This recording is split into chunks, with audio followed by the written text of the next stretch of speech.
कितनी साजिश कितने टेरर मॉड्यूल। नमस्कार, आपके साथ मैं हूं शुभांकर मिश्रा। आप देख रहे हैं आज तक। पटना में एक के बाद एक दो साजिशों का खुलासा हुआ। पटना के फुलवारी शरीफ में बैठे संदिग्ध आतंकवादियों के तार पाकिस्तान से लेकर यमन से जुड़े हुए थे। देश के खिलाफ बड़ी बड़ी साजिशें रची जा रही थी। गजवा हिंद नाम से व्हाट्सएप ग्रुप बने हुए थे जिनमें 2023 में जिहाद की साजिश थी। ऐसे दस्तावेज मिले जिनमें 2047 में भारत को इस्लामी राष्ट्र बनाने के मंसूबे थे।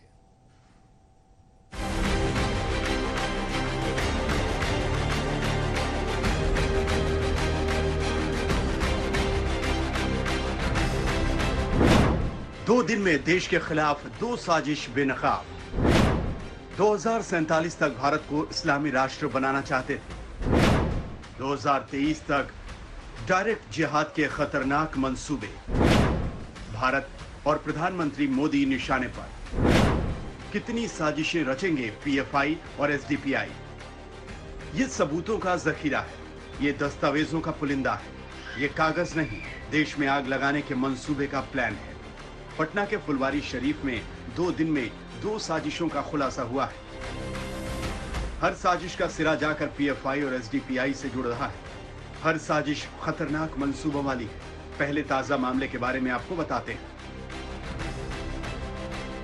फुलवारी शरीफ के घर पर पटना की एटीएस ने छापा मारा तो एसडीपीआई से जुड़े तमाम दस्तावेज मिले और साथ में मिला एक साजिश रचने वाला संदिग्ध आतंकी दानिश उर्फ ताहिर। ये वो शख्स है जो 2023 में सीधे जिहाद की प्लानिंग कर रहा था। 150 से ज्यादा लोगों के ग्रुप में ये साजिश पक रही थी। इस बारे में आपको बताएं उससे पहले इस व्हाट्सएप चैट को देखिए। ये देश के खिलाफ पक रही साजिश का सबसे खतरनाक एंगल है। इसमें लिखा है, कोई फायदा नहीं है एआईएमआईएम को सपोर्ट करने का, अब डायरेक्ट जिहाद करेंगे 2023 में। खिलाफत का ऐलान हम इंडियन मुस्लिम करेंगे। तो दानिश उर्फ ताहिर देश के खिलाफ बड़ी साजिश रच रहा था। खुद उसकी जुबान से सुनिए कि कैसे वो हिंसा फैलाना चाहता था। ये बताओ, गजवाए हिंद का जो तुमने प्रोफाइल्स बनाया वो कब बनाया और कितने लोग हैं उसमें? ताहिर बताओ, गजवाए हिंद का प्रोफाइल जो तुमने बनाया वो कब बनाया और क्या है उसमें? कुछ कहना चाहोगे आप? कुछ अपना कहना चाहोगे, पक्ष रखना चाहोगे? आईडी नीचे रखिए बस थोड़ा। कुछ कहना चाहोगे? कहा चाहोगे? कुछ वायलेंस के ऊपर वायलेंस मतलब फैला। ताहिर के इरादे खतरनाक थे। उसका नाता पाकिस्तान के गजवाए हिंद और तहरीक लब्बैक से था। वो गजवाए हिंद नाम के एक व्हाट्सएप ग्रुप का एडमिन था और देश विरोधी चैट उसी का हिस्सा है। ये व्यक्ति गजवाए हिंद नाम का संस्था के साथ जुड़ा हुआ था और इसने 2 व्हाट्सएप ग्रुप बना रखे थे। जो सबसे महत्वपूर्ण बात यह है कि जो पहला व्हाट्सएप ग्रुप है जिसके लगभग 181 सदस्य हैं, वो एक पाकिस्तानी नंबर जिसका हैंडलर फैज़ान है, पाकिस्तानी नंबर के द्वारा उस ग्रुप को क्रिएट किया गया था ऐप्स के माध्यम से। और उसके बाद जो ताहिर है उर्फ दानिश, इसको उसका ग्रुप एडमिन बनाया गया था। ताहिर के इरादे खतरनाक थे। 1996 में फुलवारी शरीफ में पैदा हुए ताहिर के परिवार के कुछ लोग पाकिस्तान में, वो वक्तानिया और फोकानिया में पड़ चुका है। ताहिर पाक के रिश्तेदारों के संपर्क में था। पाकिस्तान का फैजान लगातार उसके संपर्क में था। ताहिर के व्हाट्सएप ग्रुप में कई पाकिस्तानी थे, इसमें बांग्लादेश और यमन के लोग हैं। ताहिर एसडीपीआई का दफ्तर भी चला रहा था जहां से युवकों की भर्ती के तमाम दस्तावेज मिले हैं। बहुत रिसेंटली जून के महीना में जो अभियुक्त है इसने 4 पाकिस्तानी नंबरों को और जोड़ा था।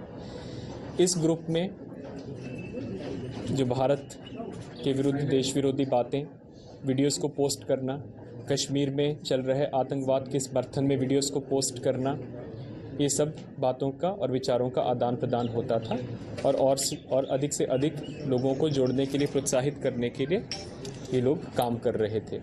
इसके अलावा जनवरी में इसने एक और ग्रुप बनाया जिसमें 10 सदस्य थे।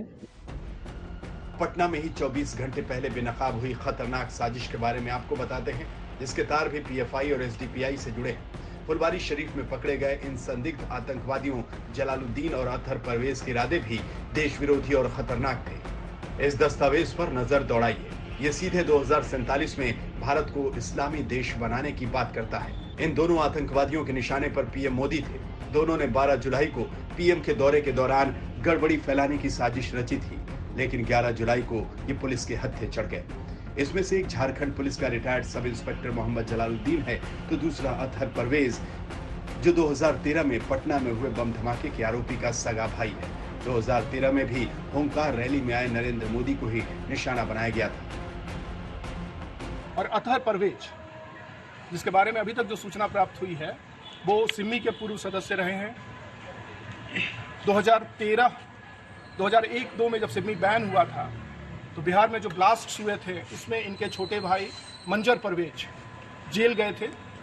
और 2001, 2003 और 2013 में बिहार में जो केसेस हुए हैं टेररिस्ट एक्टिविटीज़ के, उन सारे केसेस के अभियुक्तों के ये बेलर हैं। ये वेरीफाई हो गया है, इन्होंने खुद इसको स्वीकार किया है। लेकिन इन आतंकवादियों ने देश के 10% मुसलमानों की मदद के अलावा पीएफआई के दस्तावेज में विदेशी मुल्कों से मदद का भी ब्यौरा दर्ज है। पूरी तरह से लड़ाई के समय, apart from relying on our trained PE cadres, हम अपने पीई कैडर्स के अतिरिक्त we would need help from friendly Islamic countries. हम इस्लामिक कंट्रियों से मदद चाहते हैं। In the last few years PFI has developed friendly relationship with Turkey, a flag bearer of Islam. पिछले कुछ सालों में टर्की से PFI ने रिश्ता बनाया है। तो ये इसके अलावा पूरे 8 पन्ने का ये डॉक्यूमेंट्स है। अतहर परवेज का तार सीधे सिमी से जुड़े बताए जा रहे हैं। ये दोनों आतंकी वारदातों में पकड़े गए लोगों की जमानत कराते थे। पटना के पास ये सब कुछ विवादित मुस्लिम संगठन PFI के इशारे पर चल रहा था, मगर अतहर और जलालुद्दीन ये दावा करते रहे कि वो एक NGO चलाते हैं। खुलासा हुआ है कि ज्यादातर युवा केरल, पश्चिम बंगाल, उत्तर प्रदेश, तमिलनाडु और अन्य कई राज्यों से इनके यहाँ आतंक की ट्रेनिंग लेने आया करते थे। अरविंद ओझा के साथ रोहित कुमार सिंह, पटना, आज तक।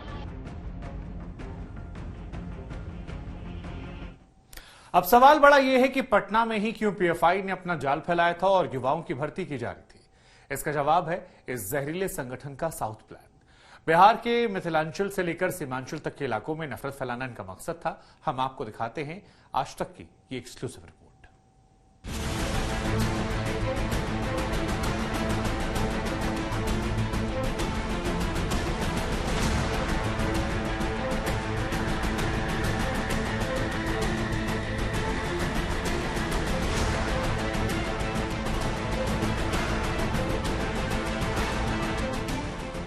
एक ही सूबा बिहार,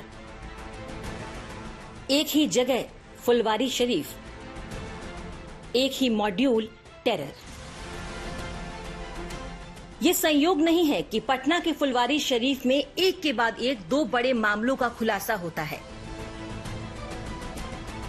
पहले मामले में 5 संदिग्ध आतंकी पकड़े जाते हैं जो देश को 2047 में इस्लामी राष्ट्र बनाने के मंसूबे पाले हुए थे। इनके तार पाकिस्तान से लेकर बांग्लादेश से जुड़े हुए थे। मिथिलांचल सीमांचल निशाने पर PFI का साउथ प्लान, मस्जिदों के जरिए नफरत की साजिश। पटना से PFI की साजिशों की लगातार परतें खुल रही हैं। अब इसमें एक नया खुलासा ये हुआ है कि PFI ने खास तौर पर बिहार के कुछ इलाकों को टारगेट करते हुए दक्षिण मॉडल बनाया था। PFI मिथिलांचल सीमांचल में नफरत फैलाने में लगी है। इसके लिए दक्षिण भारत के इमामों की मदद ली जा रही थी। मस्जिदों के जरिए नुपुर शर्मा वाले केस के बहाने भड़काने की प्लानिंग की जा रही थी। नुपुर केस के साथ कश्मीर से जुड़े वीडियो पोस्ट करके भी लोगों को भड़काया जाता था। पटना में पकड़े गए टेरर प्लान के सारे मॉड्यूल का एक और मकसद था, ज्यादा से ज्यादा लोगों को जोड़ना। ये दस्तावेज गवाही दे रहे हैं कि कैसे ये संदिग्ध आतंकी पटना और इसके आसपास के जिलों के ज्यादा से ज्यादा लोगों को अपने संगठन SDPI से जोड़ने की कोशिश कर रहे थे। दफ्तर में सैकड़ों ऐसे फोटो लगे फॉर्म मिले हैं।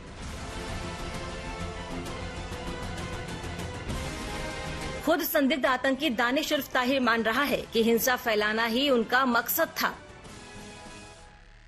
ये बताइए, गजवाए हिंद का जो तुमने प्रोफाइल्स बनाया वो कब बनाया और कितने लोग हैं उसमें? ताहिर बताओ, गजवाए हिंद का प्रोफाइल जो तुमने बनाया वो कब बनाया और क्या है उसमें? कुछ कहना चाहोगे आप? कुछ अपना कहना चाहोगे? पक्ष रखना चाहोगे? आप आईडी नीचे रखिए बस थोड़ा। मखरूर, कुछ कहना चाहोगे? कहा चाहोगे? कुछ वायलेंस हाँ? गजवाइन के ऊपर वायलेंस मतलब फैला गजवाइन। पटना के ही फुलवारी शरीफ से पकड़े गए अतहर तो मार्शल आर्ट की ट्रेनिंग के नाम पर लोगों को तलवार से लेकर बम तक चलाने की ट्रेनिंग दे रहे थे। ब्यूरो रिपोर्ट, आज तक। गजवाए हिंद नाम के व्हाट्सएप ग्रुप में अलग अलग देशों में जिहादी मानसिकता के लोग जुड़े हुए थे। एजेंसियों के लिए अब यह जानना जरूरी है कि भारत में गजवाए हिंद के कितने जिहादी छुपे बैठे हैं और यह भी कि देश विरोधी दो संगठन पीएफआई और एसडीपीआई किस स्तर की साजिशें रच रहे हैं।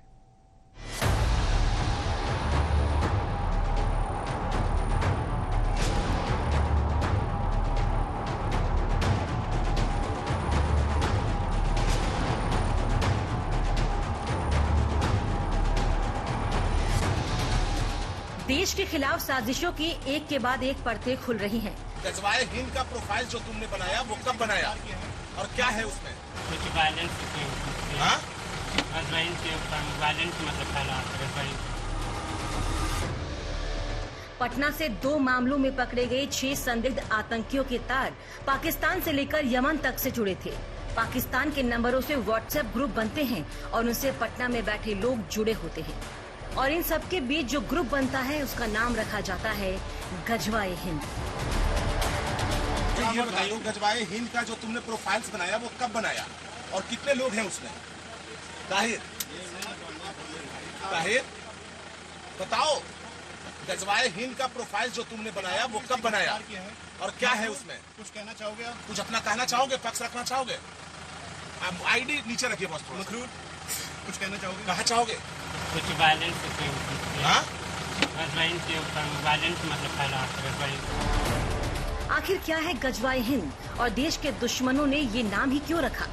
हम आपको इसका मतलब और इरादे बताते हैं। गजवा का मतलब होता है युद्ध और गजवाए हिंद का मतलब होता है भारत के खिलाफ युद्ध। जब इस्लाम को भारत में फैलाने की कोशिश की गई थी तब इसके लिए गजवाए हिंद शब्द का प्रयोग किया गया था और आज भी भारत के खिलाफ जंग में इस शब्द का जोर शोर से इस्तेमाल किया जाता है। हाल की तमाम साजिशों में बार बार पीएफआई और एसडीपीआई का भी जिक्र आ रहा है। फुलवारी शरीफ से पकड़े गए संदिग्ध आतंकी भी एसडीपीआई के दफ्तर चला रहे थे और इस संगठन में युवाओं की भर्ती कर रहे थे। बार बार भारत के खिलाफ साजिश के मामले में सिमी से लेकर पीएफआई और एसडीपीआई जैसे संगठनों के नाम सामने आ रहे हैं। हम आपको इन देश विरोधी संगठनों के बारे में भी बताते हैं। पीएफआई को 2007 में बनाया गया। 3 मुस्लिम संगठनों को मिलकर पीएफआई बना।